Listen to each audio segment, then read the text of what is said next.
জাগো বাহার, জাগো বাহার। যুগের পর যুগ বঞ্চিত তিস্তা পারের মানুষ। পানির ন্যায্য হিসা ও মহাপরিকল্পনা বাস্তবায়নের দাবিতে নদীর বুকে লাখো মানুষের জমায়েত। আমরা আন্দোলন করার একটা উদ্দেশ্য হলো আমাদের পানির দরকার। শুকনো মৌসুমে আমাদের চর ভাসে, আমরা পানির কারণে আমরা আবাসিবাদ করতে পারি না। যখন আমাদের পানির প্রয়োজন হয় না তখন এই ইন্ডিয়া আমাদের পানি দিয়ে প্লাবিত করতে। পানি না দিলেও জনগণের শত্রু হাসিনাকে আশ্রয় দিয়েছে ভারত, বলছে বিএনপি। নির্বাচিত সরকার ছাড়া নেই সমাধান, ভোট ছাড়া দেশে ফিরবে না শান্তি। যদি নির্বাচিত সরকার না আসে তাহলে দেশের এই ভাগ্যের পরিবর্তন হবে না। একদিকে পানি দেয় না, অন্যদিকে আবার আমাদের যে শত্রু তাকে দিল্লিতে খুব রাজার হালে বসায় রাখছে। বাংলাদেশের মানুষের সঙ্গে যে বন্ধুত্ব করতে চান তাহলে আগে তিস্তার পানি দেন। নির্বাচন দিলে দেশটাতে যে অশান্তি সৃষ্টি হয়েছে সে অশান্তি হবে না। দেখছিলেন প্রধান শিরোনাম। রাতের সময়ের সঙ্গে আছি আমি জিন্নাতারা যশোয়া এবং আমি সজল মিত্র রিচার্ড। এবার অন্যান্য শীর্ষ সংবাদ। জুলাই হত্যার মামলায় সাবেক মেয়র আতিককে গ্রেফতার দেখালেন ট্রাইব্যুনাল। আওয়ামী লীগের 5 নেতা কারাগারে। ইনু মেনন ও সাংবাদিক দম্পতি শাকিল রূপা ফের রিমান্ডে। আওয়ামী লীগ আমলে বাংলা একাডেমিতে 175 জন নিয়োগের দুর্নীতি, স্বজন প্রীতির প্রমাণ পেল দুদক। বিজ্ঞান ও শিল্প গবেষণা পরিষদে মিলল 134 কোটি টাকার প্রকল্পের দুর্নীতি। সেনাবাহিনীর তৎপরতায় চাঁদাবাজি, হত্যা সহ কমেছে সব অপরাধ। সেনা সদরের ব্রিফিং। মব সৃষ্টিকারীদের বিরুদ্ধে ব্যবস্থা নিচ্ছে সরকার, জানালেন স্বরাষ্ট্র উপদেষ্টা। এবং রমজান ও গরমে এসির তাপমাত্রা 25 ডিগ্রির উপরে রাখার নির্দেশ জ্বালানি উপদেষ্টার। নজরদারিতে ব্যত্যয় পেলেই বিদ্যুৎ সংযোগ বিচ্ছিন্ন ও আইনি ব্যবস্থার হুঁশিয়ারি।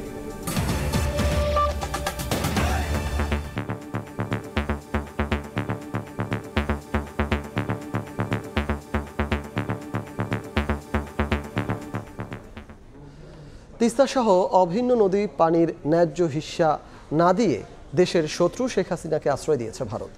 দাদাগিরি বন্ধ না করলে দেশের মানুষের সঙ্গে বন্ধুত্ব হবে না, জনগণের লড়াই ছাড়া আদায় হবে না পানির ন্যায্য হিস্যা।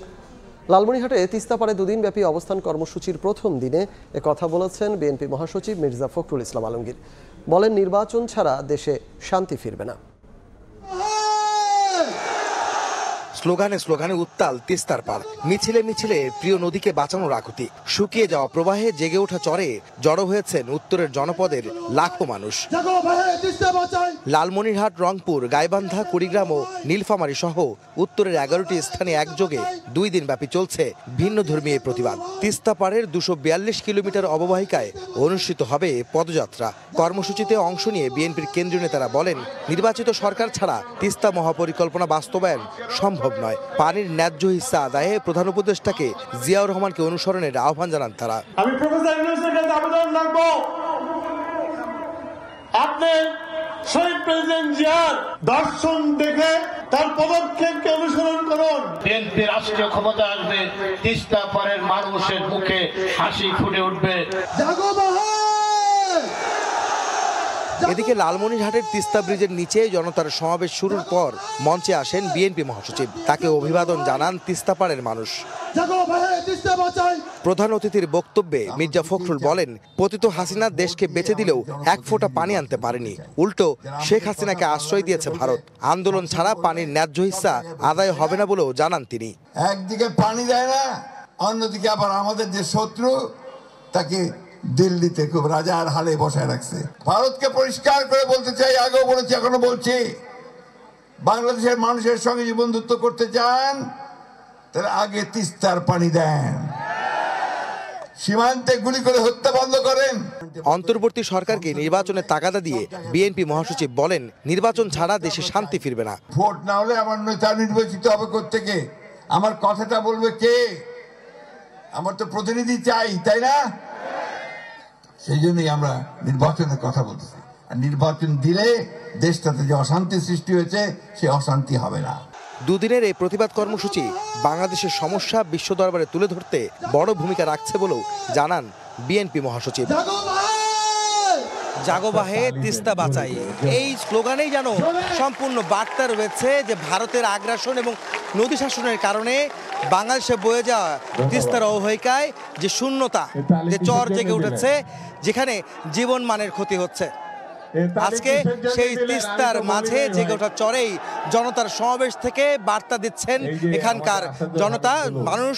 তারা বলছেন ভারত আন্তর্জাতিক আইন মেনে তাদের ন্যায্য হিসাব বুঝিয়ে দিবে এদেশের মানুষকে, তবেই ফিরবে এই তিস্তা পাড়ের জনগণের জীবনমানের উন্নয়ন। আহমেদ সালেহীন, সময় সংবাদ, লালমনিরহাট।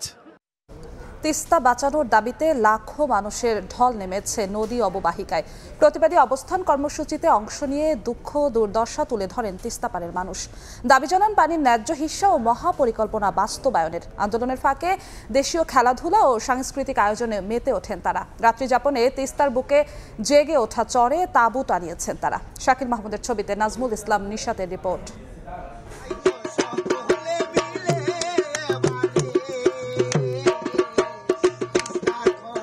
বাদক রহিম মিয়া গানে গানে তুলে ধরেন সর্বনাশা তিস্তা কিভাবে গিলে খাচ্ছে সয় সম্পত্তি, ভিটেমাটি আর ফসলি জমি। একই সঙ্গে তুলে ধরেন তিস্তা মহাপরিকল্পনা কেন জরুরি। বছরের পর বছর পানির ন্যায্য হিস্যা থেকে বঞ্চিত তিস্তা পাড়ের বাসিন্দারা।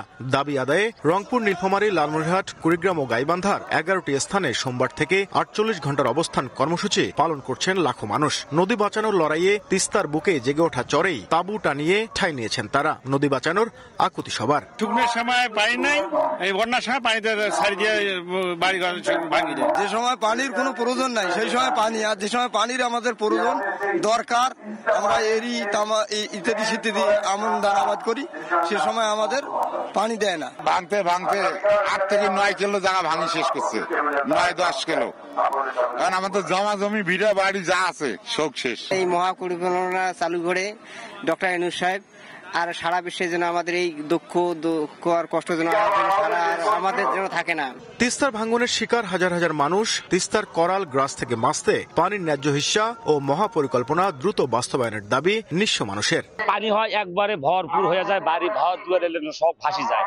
এই আন্দোলনে আমাদের ডাক দিয়েছে, আমরা সবাই এখানে আসি। আমরা খুব অভাবিত, টান নদী যখন বন্যা হয় তখন আমরা খুব কষ্টের মধ্যে থাকি। আমাদের সঠিক সময় পানি আসুক, আমরা এলাকার লোক সঠিকভাবে বাঁচতে পারি, আমাদের ফসল হোক, আমরা এটা চাই। তিস্তা পূরণ হবে, পূরণ হয়ে আমাদের প্রকল্প সিস্টেম করবে, আমাদের গরিব মানুষ এই নদীর পাড়ের গুলো সবাই ভালো সুস্থভাবে থাকতে পারবে। তিস্তা নদী রক্ষা আন্দোলনের ডাকে আন্দোলনের ফাঁকে ফাঁকে সাংস্কৃতিক অনুষ্ঠান ও হাডুডু সহ দেশীয় খেলাধুলায় মেতে ওঠেন তিস্তা পাড়ের মানুষ। নাজমুল ইসলাম নিশাত, সময় সংবাদ, রংপুর। নির্বাচন যত দেরিতে হবে ততই ষড়যন্ত্রের ডালপালা বাড়তে থাকবে। দ্রুত নির্বাচন দিয়ে রাজনীতিকদের হাতে দেশ পরিচালনার দায়িত্ব দেওয়ার আহ্বান জানিয়েছেন বিএনপির ভারপ্রাপ্ত চেয়ারম্যান তারেক রহমান। আর বিএনপির সিনিয়র নেতারা বলেন, জাতীয় নির্বাচনের আগে করতে দেওয়া হবে না স্থানীয় নির্বাচন। আলাদা অনুষ্ঠানে একথা বলেন নেতারা। সোমবার রাজধানীর কৃষিবিদ ইনস্টিটিউটে জুলাই বিপ্লবে আহত ফটো সাংবাদিকদের সম্মাননা দিতে অনুষ্ঠান আয়োজন করে আমরা বিএনপি পরিবার সংগঠন। এতে যোগ দেন বিএনপির ভারপ্রাপ্ত চেয়ারম্যান তারেক রহমান ও সিনিয়র যুগ্ম মহাসচিব রুহুল কবির রিজভী সহ দলের অন্য নেতারা।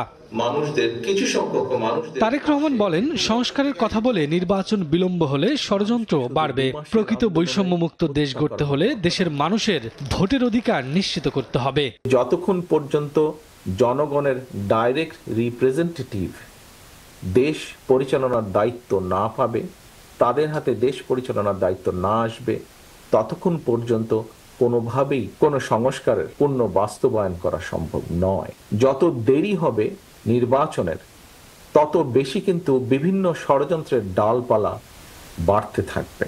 এদিন দুপুরে জাতীয় প্রেস ক্লাবের সামনে তৃণমূল নাগরিক আন্দোলনের আয়োজনে নাগরিক সমাবেশে বিএনপি চেয়ারপারসনের উপদেষ্টা জয়নুল আবদিন ফারুক হুঁশিয়ারি দিয়ে বলেন, আগে স্থানীয় সরকার নির্বাচন করতে দেয়া হবে না। জাতীয় নির্বাচনের আগে ইউনিয়ন পরিষদের মেম্বারি ভোট করবেন, বাংলার বুকে এটা হতে দেওয়া হবে। এদিকে কক্সবাজার শহরের গোলচত্বর মাঠে আয়োজিত সমাবেশে বিএনপির স্থায়ী কমিটির সদস্য সালাউদ্দিন আহমেদ টালবাহানা না করে অনতিবিলম্বে জাতীয় নির্বাচনের ঘোষণা দেওয়ার আহ্বান জানান।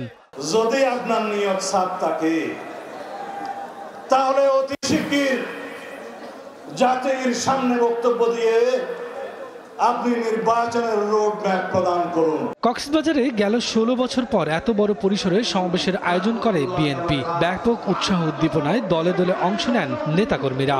সকল মানুষের জনজীবন। শফিকুজ্জামান রুবেল, সময় সংবাদ, ঢাকা।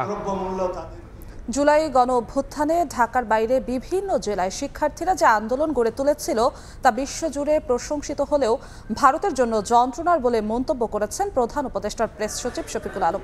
দুপুরে কুমিল্লা বিশ্ববিদ্যালয় সাংবাদিক সমিতির প্রতিষ্ঠা বার্ষিকী উপলক্ষে আয়োজিত অনুষ্ঠানে তিনি এ কথা বলেন। শফিকুল আলম বলেন, ভারতের বিভিন্ন গণমাধ্যম বাংলাদেশের জুলাই বিপ্লব নিয়ে কটূক্তি করছে।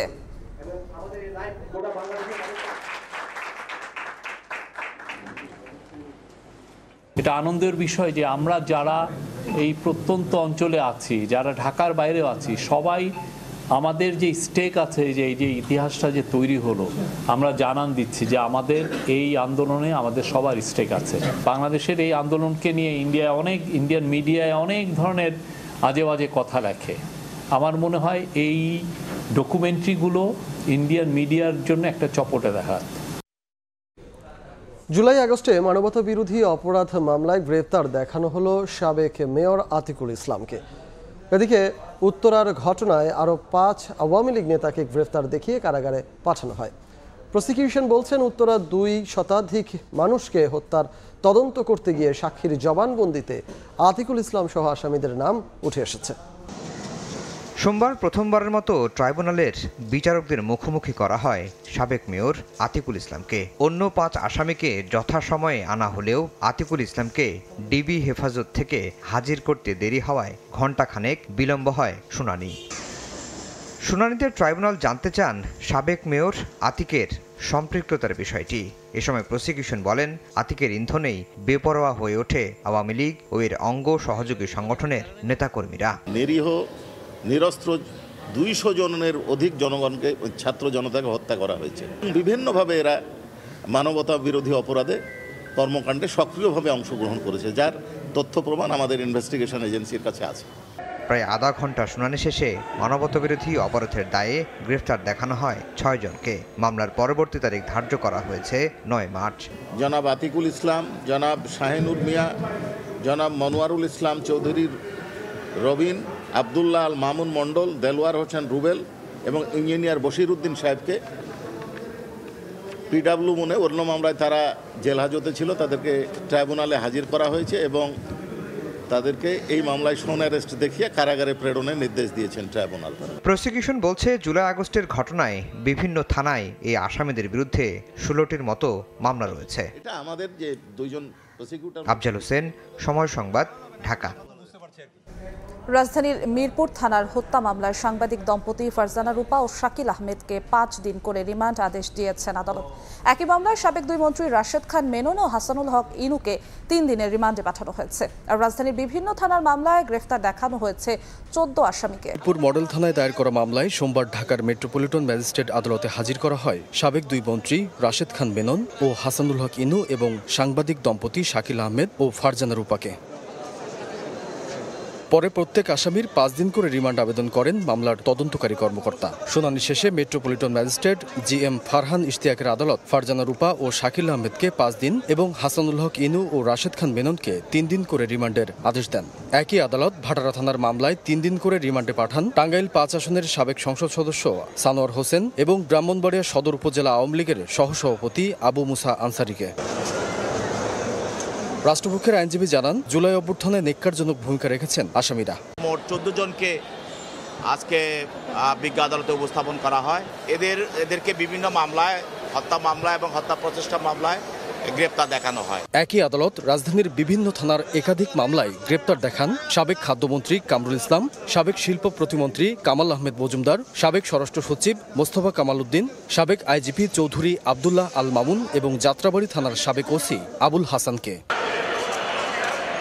এছাড়া উচ্চ আদালতের নির্দেশে 21শে আগস্ট গ্রেনেড হামলা মামলায় বিএনপির ভারপ্রাপ্ত চেয়ারম্যান তারেক রহমানের বিরুদ্ধে জারি করা গ্রেপ্তারি পরোয়ানা প্রত্যাহারের আদেশ গ্রহণ করেছেন ঢাকার দ্রুত বিচার ট্রাইব্যুনাল 1-এর বিচারক রফিকুল ইসলাম। উচ্চ আদালতের নির্দেশনা অনুযায়ী আমাদের দ্রুত বিচার ট্রাইব্যুনাল 1, আমাদের বিজ্ঞ বিচারক মহোদয় স্যার, উনি যথার্থ দায়িত্বশীলভাবে ওনারা অ্যাবসকন্ডিং ছিলেন ওনাদের নামে যে পূর্বে ইস্যুকৃত WA ছিল গ্রেপ্তারি পরোয়ানা, সেই পরোয়ানাটাকে ফেরতের জন্য রিকল চেয়ে উনি এটা স্বাক্ষর করেছেন। এদিকে জ্ঞাত আয় বহির্ভূত সম্পদ অর্জনের অভিযোগে দুদকের করা মামলায় আলোচিত ঠিকাদার GK শামীম এবং তার মা আয়েশা আক্তারের বিরুদ্ধে রায়ের তারিখ পিছিয়ে 26 ফেব্রুয়ারি নির্ধারণ করেছেন আদালত। আমান নবী, সময় সংবাদ, ঢাকা। আওয়ামী লীগ আমলে বাংলা একাডেমিতে 175 জনকে নিয়োগে দুর্নীতি ও স্বজনপ্রীতির প্রমাণ পেল দুদক।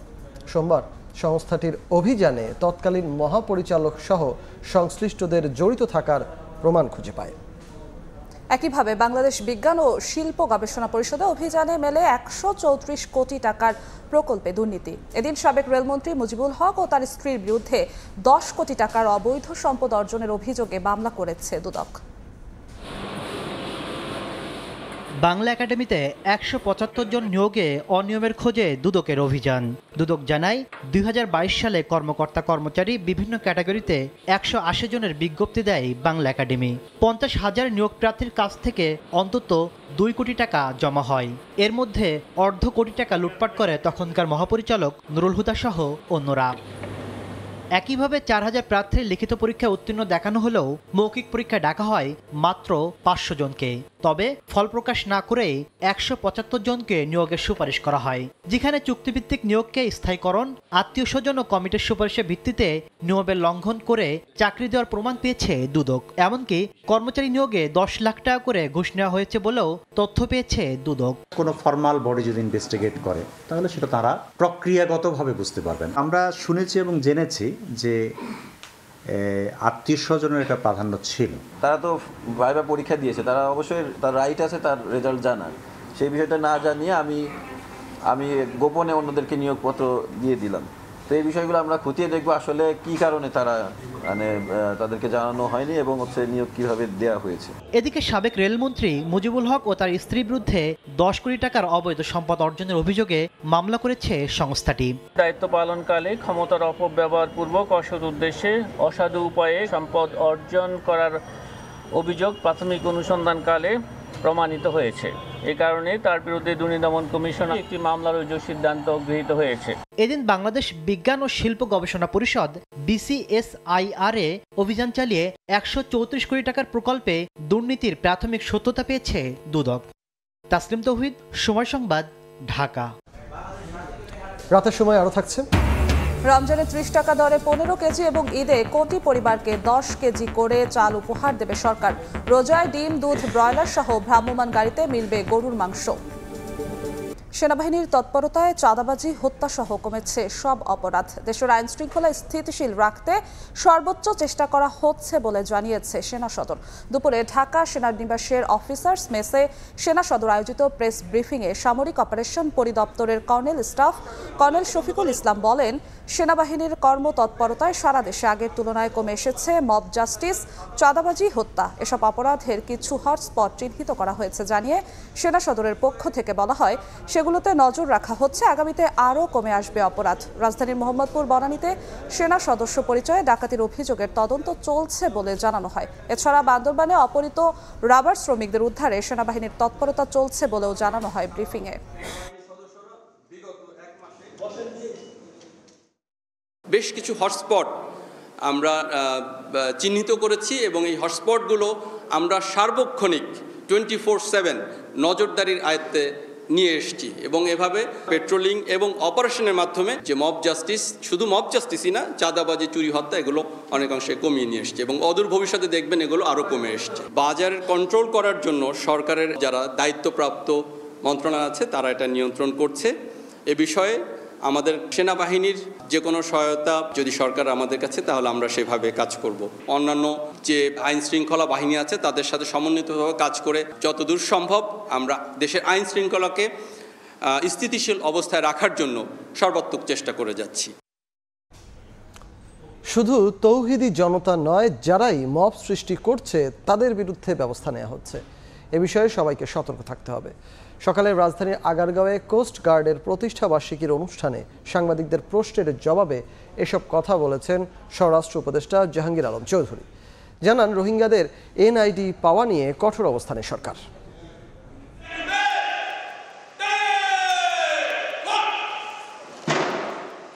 বাংলাদেশ কোস্টগার্ডের ৩০তম প্রতিষ্ঠাবার্ষিকী উপলক্ষে আগারগাঁওয়ে আয়োজন করা হয় প্যারেডের। এতে প্রধান অতিথি হিসেবে যোগদান করেন স্বরাষ্ট্র উপদেষ্টা। বীরত্বপূর্ণ ও সেবামূলক কাজের স্বীকৃতি হিসেবে 4 ক্যাটাগরিতে কোস্টগার্ডের 40 সদস্যকে দেওয়া হয় পদক।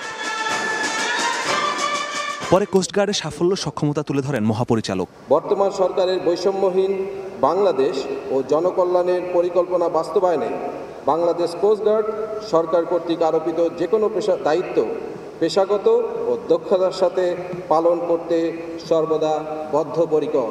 এরপর সমসাময়িক বিষয় নিয়ে সাংবাদিকদের প্রশ্নের জবাব দেন উপদেষ্টা। জানান, যারাই মব তৈরি করছে তাদের বিরুদ্ধে ব্যবস্থা নেওয়া হচ্ছে। অপরাধে জড়িয়ে পড়া আইন শৃঙ্খলা বাহিনীর সদস্যদের বিরুদ্ধে ব্যবস্থা নেওয়ার কথাও জানান উপদেষ্টা। বিভিন্ন জনতা বিভিন্ন ধরনের সমস্যা ক্রিয়েট করতেছে। এখন সব জনতা নেই, কিন্তু নিয়ন্ত্রণের দায়িত্ব আমাদের। এখন কোন জনতা কিসের জন্য মব বা ক্রিয়েট করে ওইগুলো কিন্তু আপনারা একটু দেখতে হবে। এই জন্য সবাইরই কিন্তু একটু সজাগ হইতে হবে। এ সময় মিয়ানমারের আরাকান আর্মি বাংলাদেশের সীমানে প্রবেশ করার বিষয়ে উপদেষ্টা বলেন, জেলেরা ভুলে মিয়ানমারে ঢুকে গেলে আটক হন। রোহিঙ্গাদের এনআইডি পাওয়া নিয়ে ব্যবস্থা নেওয়ার কথাও জানান তিনি। পুলিশ ভেরিফিকেশন দরকার হবে না এই পাসপোর্ট পাওয়ার জন্য যাদের ন্যাশনাল আইডি আছে। এখন তার ন্যাশনাল আইডি সময়েই যেন রোহিঙ্গারা ন্যাশনাল আইডি না পায়, এই জন্য ব্যবস্থা নেওয়া হবে। বর্ডার সম্পূর্ণ নিয়ন্ত্রণে আছে, এখানে কোনো ধরনের সমস্যা আমাদের নেই। আমাদের জলসীমায় ঢুকে মাছ টাছ ধরে এবং এইসব ক্ষেত্রেও কিন্তু কোস্টগার্ড একটা ভালো ভূমিকা রাখতেছে। গত 6 মাসে দুর্নীতি অনেক কমেছে জানিয়ে এখনো সহনীয় পর্যায়ে আসেনি বলে মত স্বরাষ্ট্র উপদেষ্টার। এই দুর্নীতি আরও কমতে হবে। মাসুদুর রহমান, সময় সংবাদ, ঢাকা। এখন থেকে আর এনআইডির সব তথ্য পাবে না যাচাইকারী প্রতিষ্ঠানগুলো। যতটুকু তথ্য প্রয়োজন ততটুকু ঠিক আছে কিনা শুধু তাই জানাবে নির্বাচন কমিশন। তথ্য ফাঁস হওয়া ঠেকাতে পদক্ষেপ নেওয়ার কথা জাতীয় পরিচয় নিবন্ধন অনুবিভাগের মহাপরিচালক। জাতীয় পরিচয়পত্রের তথ্য যাচাই করতে পারে নির্বাচন কমিশনের সঙ্গে চুক্তিবদ্ধ 182টি প্রতিষ্ঠান। বেশ কিছুদিন ধরেই এসব প্রতিষ্ঠানের কোনোটির বিরুদ্ধে তথ্য ফাঁসের অভিযোগ উঠেছে। এরই মধ্যে 5টি প্রতিষ্ঠানের বিরুদ্ধে তদন্ত চলছে। গত সপ্তাহে তথ্য ফাঁস রোধে করণীয় ঠিক করতে চুক্তিবদ্ধ প্রতিষ্ঠানগুলোর সঙ্গে মত বিনিময় করে ইসি। এরই ধারাবাহিকতায় সোমবার মত বিনিময় সভার সুপারিশ ও কমিশনের পদক্ষেপ তুলে ধরেন জাতীয় পরিচয় নিবন্ধন অনুবিভাগের মহাপরিচালক। জানান, সেবা প্রদানের ধরনে পরিবর্তন আনা হচ্ছে। ওনারা ইনফরমেশনটা দিবে আমাদেরকে, দিলে আমরা ওটা ম্যাচ অথবা নো ম্যাচ অথবা ইয়েস বা নো এটা আমরা বলে দেবো। অর্থাৎ যাচাইয়ের কাজটা আমাদের এন্ড থেকে হবে অনলাইনে। এই ডেটা যাতে কোনোভাবেই অন্যের হাতে বা অন্যভাবে চলে যেতে না পারে সেই ব্যবস্থা করতে হবে। এখন থেকে ভেন্ডর ও চুক্তিবদ্ধ প্রতিষ্ঠানের নিরাপত্তা ব্যবস্থা নিয়মিত যাচাই করা হবে বলেও জানান মহাপরিচালক। আমরা টিম করে দিব, নিরাপত্তার সাথে জড়িত ব্যক্তিরা সংশ্লিষ্ট থাকবেন ওই টিমে, এবং ওনারা যে কোনো সময় যে কোনো প্রতিষ্ঠানে যেয়ে ওনাদের সিস্টেমটা চেক করতে পারবেন। যারাই ওই সিস্টেমটা চালু করবে বা ওই সিস্টেমটা ব্যবহার করবে বা ওই সিস্টেম ডেভেলপ করবে তাদেরও আমরা সিকিউরিটি ক্লিয়ারেন্স নেব। এরই মধ্যে এনআইডি সংশোধনে জমা পড়া আবেদনের 50% নিষ্পত্তি হয়েছে। বাকিগুলোও দ্রুত শেষ করা হবে বলে জানান ডিজি। কাউসার চৌধুরী কুমু, সময় সংবাদ, ঢাকা। রাতের সময় আরো থাকছে। চ্যাম্পিয়ন্স ট্রফির আগে একমাত্র প্রস্তুতি ম্যাচে ব্যাটারদের পর ব্যর্থ বাংলাদেশের বোলাররাও। পাকিস্তান শাহিনসের বিপক্ষে 7 উইকেটে হারল শান্তর দল। আসন্ন রমজান ও গ্রীষ্মে নিরবিচ্ছিন্ন বিদ্যুৎ সরবরাহ নিশ্চিতে এসির তাপমাত্রা 25 ডিগ্রি কিংবা তার ওপরে রাখার নির্দেশনা দিয়েছেন বিদ্যুৎ উপদেষ্টা ফাউজুল কবির খান। এই নির্দেশনা অমান্য করলে বিদ্যুৎ সংযোগ বিচ্ছিন্ন ও আইনি ব্যবস্থা নেয়ার হুঁশিয়ারি দেন তিনি। বিকেলে রাজধানীর ওসমানী স্মৃতি মিলনায়তনে 3 দিনব্যাপী ডিসি সম্মেলনের দ্বিতীয় দিনে তিনি আরও বলেন, বিদ্যুৎ সরবরাহ রাখতে নির্দেশনা দেওয়া হয়েছে। এতে 2000 থেকে 3000 মেগাওয়াট বিদ্যুৎ সাশ্রয় করা যাবে। বিষয়টি নিয়মিত নজরদারি করবে বিদ্যুৎ বিভাগের বিশেষ দল। নির্দেশনা উপেক্ষা করলে ব্যবস্থা নেওয়া হবে। বিদ্যুৎ উপদেষ্টা বলেন, রমজানকে সামনে রেখে নিরবিচ্ছিন্ন বিদ্যুৎ সরবরাহ নিশ্চিতে সরকারের পক্ষ থেকে সর্বাত্মক চেষ্টা করা হচ্ছে। শীত মৌসুমে আমাদের বিদ্যুতের চাহিদা হচ্ছে 9000 মেগাওয়াট, আর গ্রীষ্ম মৌসুমে এটা বেড়ে 17 থেকে 18000 মেগাওয়াটে পৌঁছে যায়। 8-9 হাজার মেগাওয়াটের যে পার্থক্য, এই পার্থক্যটা দুটি কারণে ঘটে। একটি কারণ হলো যে সেচের ব্যাপারে আমরা সব ব্যবস্থা নিয়েছি যাতে করে সেচের ব্যাপারে কোনো বিঘ্ন সৃষ্টি না। আমাদের এই এসি লোড প্রায় 5 থেকে 6000 মেগাওয়াট। এইটাকে নিয়ন্ত্রণ করতে হবে। যদি 25 কিংবা তার উপরে যদি করেন, তাহলে কিন্তু আমরা 2 থেকে 3000 মেগাওয়াট বিদ্যুৎ সাশ্রয় করতে পারবো। এবার বাণিজ্যের সংবাদ।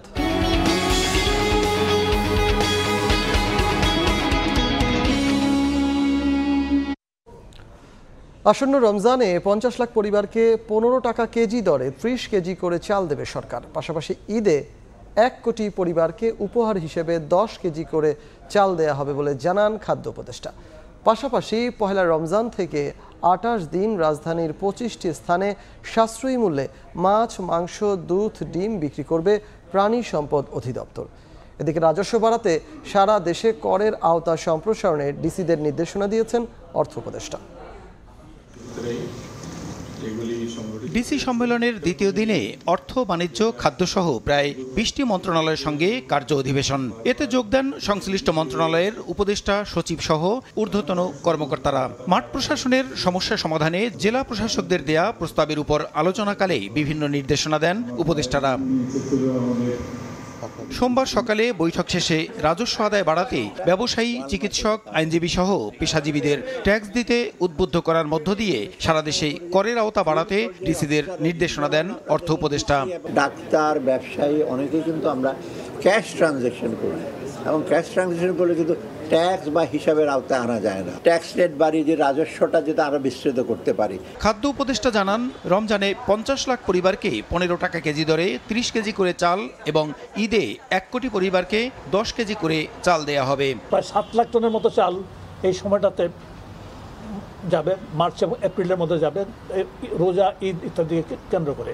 এদিকে পহেলা রমজান থেকে 28 দিন সাশ্রয়ী মূল্যে মাছ, মাংস, দুধ, ডিম বিক্রি করবে প্রাণী সম্পদ অধিদপ্তর। সচিবালয়ে সংবাদ সম্মেলনে উপদেষ্টা জানান, ব্রয়লার মুরগির মাংস প্রতি কেজি 250 টাকা, পাস্তুরিত দুধ লিটার প্রতি 80 টাকা, প্রতি ডজন ডিম 114 টাকা এবং প্রতি কেজি গরুর মাংস 650 টাকায় কিনতে পারবেন ক্রেতারা। বিএফডিসি যেভাবে দিচ্ছে ওটা দেবে। আর আমরা মনে করছি যে বাজারে মানে আসলে রোজায় মাছের খাওয়াটা একটু কমই হয়, তো ফলে ওটা হয়তো এক্সট্রা বার্ডেন তৈরি করবে না। এসব পণ্য রাজধানীর 25টি পয়েন্টে গাড়িতে করে বিক্রি করা হবে। প্রসূন আশিস, সময় সংবাদ, ঢাকা। বৈষম্য বিরোধী ছাত্র আন্দোলনের চেতনা ধারণ করে নতুন ছাত্র সংগঠন আত্মপ্রকাশ করতে যাচ্ছে। বিকেলে ঢাকা বিশ্ববিদ্যালয়ের মধুর ক্যান্টিনে সংবাদ সম্মেলনে তথ্য জানান বৈষম্য বিরোধী ছাত্র আন্দোলনের অন্যতম সমন্বয়ক আবু বাকের মজুমদার।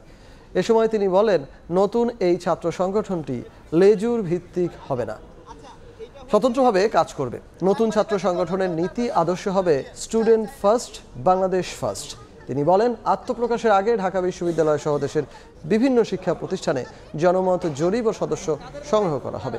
সেখান থেকে সংগঠনের নাম সহ বিভিন্ন বিষয় নির্ধারণ করে আনুষ্ঠানিকভাবে আত্মপ্রকাশ করবে।